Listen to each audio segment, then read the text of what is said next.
अब तक की सबसे इंपॉर्टेंट और अहम खबर यह है कि डोनाल्ड ट्रंप ने जितने भी दावे किए वो सारे दावे ईरान ने गलत साबित कर दिए।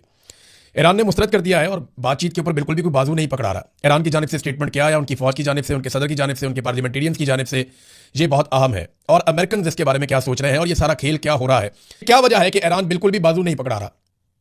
यानी ईरान की जानिब से तो अब लड़ाई हो रही है, ज्यादा नुकसान तो ईरान का हुआ है। अगर आप ग्राउंड पे देखें, इमारतें तबाह हो जाना, लोगों की शहादत हो जाना, ये ज्यादा नुकसान ईरान का हुआ है।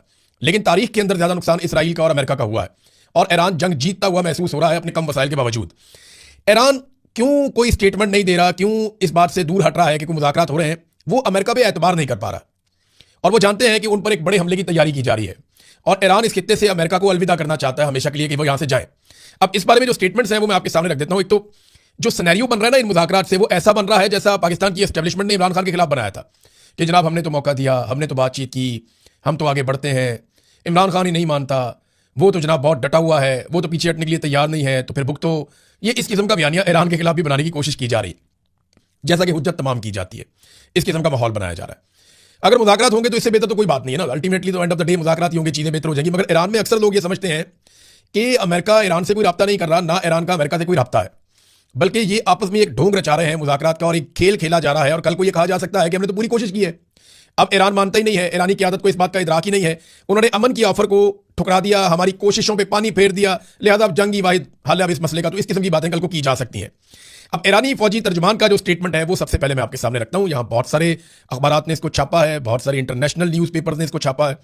तो जो मेन चीज़ है उसकी वो ये है कि डोनाल्ड ट्रंप और अमेरिका अपनी नाकामियों को मुआहदे का नाम ना दे।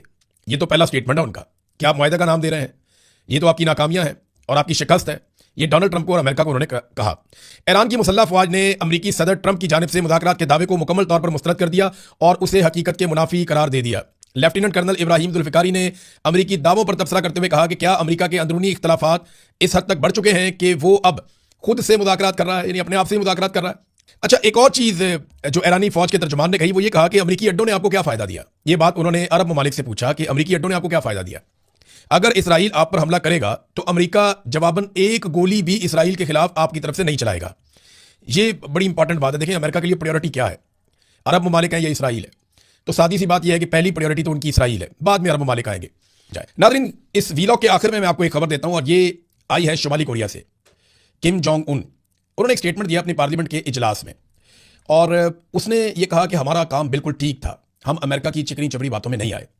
उसने कहा कि मौजूदा ईरान अमेरिका जंग ने इस बात को साबित कर दिया है कि शुमाली कोरिया ने अमेरिका के दबाव और मीठे अल्फाज को मुस्तरद कर दिया था और अपना एटमी और मिसाइल प्रोग्राम जारी रखा था। वो फैसला बिल्कुल दुरुस्त था।